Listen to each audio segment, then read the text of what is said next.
Hello friends, welcome to the new episode of my channel. আমি Prince. তো আজকে একটা ব্যাপার নিয়ে কথা বলবো, যেটা সত্যি কথা বলতে গেলে চমকে দেওয়ার মতো। আপনি যদি একজন ইন্ডিপেন্ডেন্ট ফিল্ম মেকার হয়ে থাকেন, বা যদি আপনি কোনো নতুন সিনেমা বানিয়ে থাকেন, সেটা যদি কোনো একটা ভালো সিনেমা হলে চান্স পেয়ে থাকে এবং সেখানে আপনার সঙ্গে এই নোংরা জিনিসটা ঘটে থাকে, তাহলে আপনি সেই ফিল্ম মেকারের সঙ্গে কী চলছে, তার মনে কী চলছে, কতটা তিনি কষ্টে রয়েছেন, সেটা তিনি ফিল করতে পারবেন। তো নন্দনের এর আগে আমি তো অনেক তোমাদেরকে বলেছি, অনেক ব্যাপার স্যাপার রয়েছে, অনেক পলিটিক্যাল ব্যাপার স্যাপার মাঝে মধ্যে থাকে, যে কারণে এর আগে জিদ্দার বহু সিনেমা সুযোগ পায়নি। এছাড়া পারিয়ার সঙ্গে কী ঘটেছিল সেটা তো তোমরা দেখেছিলে। এছাড়া বিভিন্ন ঘটনা ঘটেছে। এখানে বড় বড় ব্যানারের সিনেমা, বড় বড় প্রোডাকশনের সিনেমা, যেগুলোর একটা একচেটিয়া কর্তৃত্ব রয়েছে, যার সঙ্গে ডিলিংস রয়েছে, তাদের পাঁচাটা যে একটা ব্যাপার থাকে, সেটা তোমাদেরকে আগেও বলেছি এবং আবারও কিন্তু সেটা কোথাও গিয়ে প্রমাণ হলো। তো রিসেন্টলি একটা সিনেমা রিলিজ করেছে বাংলায়, দোঁয়াশ নাম সিনেমাটা। যদিও আমার ওটা দেখা হয়নি, তবে দেখার ইচ্ছে রয়েছে, খুব শীঘ্রই দেখার ইচ্ছে রয়েছে। সিনেমাটা দেখবো, তবে রিলিজ করেছে বেশ কদিন হলো, আমার দেখা এখনও হয়নি। তাই জন্য আমি নিজেও ক্ষমা প্রার্থী যে আমার এখনও দেখা হয়ে ওঠেনি, দেখবো অবশ্যই। তো এই সিনেমাটা নন্দনে হচ্ছে শো পেয়েছে, নন্দন টুতে।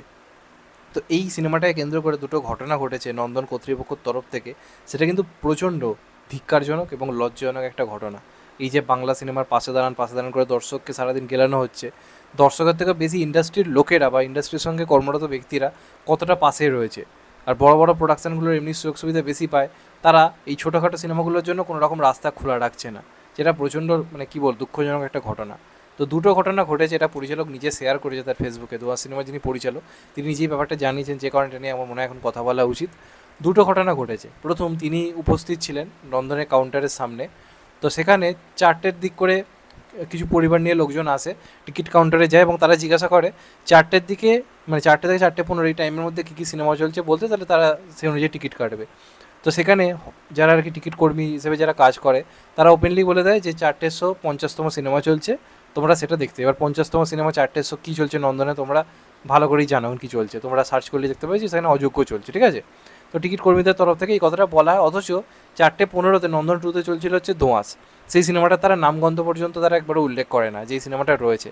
এবার তাকে যখন জিজ্ঞাসা করা হয়, তারা বলে যে তারা কিছু সিনেমার তো নাম বলেনি, যে কারণে আমরা ওই 50তম সিনেমার কথাই বলেছি, এর পিছনে নিয়ে কোনো করার দরকার নেই, ঠিক আছে। এটা একটা ঘটনা ঘটেছে। নাম্বার 2তে যে ঘটনাটা ঘটেছে সেটা আরও বেশি ধিক্কারজনক। তারা একটা দর্শক আসে 4টে 15-র সময় নন্দন টুতে দোঁয়াশ দেখতে আসার জন্যই, টিকিট অ্যাভেলেবেল ছিল। তো সে জিজ্ঞাসা করে যে দোঁয়াশের একটা টিকিট দেওয়ার জন্য, তখন তাকে টিকিট কর্তৃপক্ষ তরফ থেকে বলে যে এটা দেখার কিছু দরকার নেই, এর থেকে ভালো সিনেমা চলছে, নন্দন ওয়ানে চলে যান, ওখানে 50তম সিনেমা চলছে, দারুণ টিকিট বিক্রি হচ্ছে, দারুণ সিনেমা চলছে এবং এর থেকে অনেক ভালো সিনেমা। অর্থাৎ দর্শক দেখতে আসছে একটা সিনেমা, তাদেরকে জোর করে ওই সিনেমাটা দেখতে পাঠিয়ে দেওয়া হচ্ছে কর্তৃপক্ষের তরফ থেকে।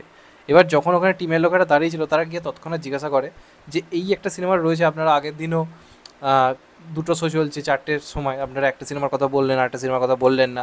আজকে আপনারা হঠাৎ করে যারা দোঁয়াশ দেখতে এসেছে তাদেরকে বলছেন যান গিয়ে ওই সিনেমাটা দেখুন, জোর করে আপনি টিকিট দিচ্ছেন না, এটা কেন হচ্ছে? তখন এই কর্মীর তরফ থেকে যেটা বলা আছে সেটা খুবই খুবই চমকে দেওয়ার মতো একটা ব্যাপার। সেই কর্মীর তরফ থেকে জানানো হয় ওটা বড় প্রোডাকশন হাউসের ছবি, বড় পরিচালকের নাম রয়েছে ওখানে, বড় অভিনেতার নাম রয়েছে ওখানে। তো সেক্ষেত্রে আমাদেরকে এইসব জিনিস করতেই হয়। মানে সোর্সের মধ্যে ভূতটা বুঝতে পারছেন? কীভাবে এই প্রোডাকশন হাউস থেকে কীভাবে বড় বড় নামগুলো এইভাবে ইন্ডাস্ট্রি 12টা বাজাচ্ছে যে চলো আমাদের সিনেমা দেখতে বেশি করে লোক পাঠায়। অথচ আপনাদেরকে একটা ছোট্ট মানে তথ্য দিই, নন্দন ওয়ানে চলছে, অযোগ্য অনেক দিন হয়েছে, ভালো কালেকশন করছে, সবই ঠিক আছে। এবার এই সিনেমাটা এসছে কোথায়? নন্দন টুতে। ইন্ডিপেন্ডেন্ট একটা মুভি, সেরকম জায়গায় ভিড় করে দর্শক দেখছে না, যেরকম পরিচিতি মুখ কেউ নেই, তা সত্ত্বেও নন্দন টুতে হাউসফুল যাচ্ছে। এবার নন্দন টু থেকে কত কালেকশানের আছে, যে পরিমাণ সিট রয়েছে, কম করে ধরে নিচ্ছি 5,000 মতো হয়তো কালেকশান আছে। আর অযোগ্য এতদিন ধরে ভালো কালেকশান করছে, আর এই সপ্তাহে হাউসফুল গেলেও কালেকশান হবে 51,000 মতো টাকা, যে পরিমাণ সিট আর কি ওখানে রয়েছে। অথচ সেই সিনেমাটার আরও দর্শক বাড়াবার জন্য, যেটা অলরেডি সাকসেসফুল, সেটা দর্শক বাড়াবার জন্য নতুন একটা সিনেমাকে ধামাচাপা দিয়ে ওই সিনেমা দেখতে লোক পাঠিয়ে দেওয়া হচ্ছে। আর নতুন সিনেমাগুলোকে যাতে কম শো দেওয়া যায়, যাতে কম ভিড়ের জন্য পরের সপ্তাহ থেকে তুলে দেওয়া যায়, তার জন্য একটা বাজে রকম স্ক্যাম চালু হয়েছে। তো এটা একটা অপরাধমূলক কাজ। যিনি কর্মচারী তাকে হয়তো অপর থেকে অর্ডার দেওয়া হয়েছে এরকম করার জন্য, যে কারণেই করছেন। তিনি যদি করেও থাকেন তাহলে সেটাও অপরাধ, কিন্তু এর পেছনে কিন্তু বড় হাত রয়েছে, বড় বড় নাম হয় যার সঙ্গে যুক্ত থাকতে পারে, যারা হয়তো এই অর্ডার তাদেরকে দিয়েছে। নাহলে এত সাহস কারণ নেই মানে চোখের সামনে সচক্ষে এরমভাবে দর্শককে ওই সিনেমাটা দেখতে পাঠিয়ে দিচ্ছে। তো এটা একটা খুব বাজে জিনিস ঘটছে, লজ্জাজনক জিনিস। একটা নতুন সিনেমা, নতুন পরিচালক, নতুন মেকাররা যদি এইভাবে মানে এই অবস্থার মধ্যে দিয়ে যায়, তাহলে কীভাবে নতুন নতুন সৃষ্টি আসবে? সেই বড় বড় নাম, বড় বড় প্রোডাকশন হাউসেরই সবাই যদি পা ছাড়তে শুরু করে দেয়, তাহলে এই নোংরা ঘটনাগুলো ঘটবে। এটা প্রচণ্ড ধিক্কারজনক একটা ঘটনা। নন্দনের মতো এত ভালো একটা জায়গা, সত্যজিৎ রায় তৈরি করা একটা জায়গা, সেখানে যদি এই ধরনের নোংরা জিনিসপত্রগুলো ঘটতে শুরু করে, এই ধরনের দুর্নীতি ঢুকতে শুরু করে, তাহলে কিছু জাস্ট বলার নেই।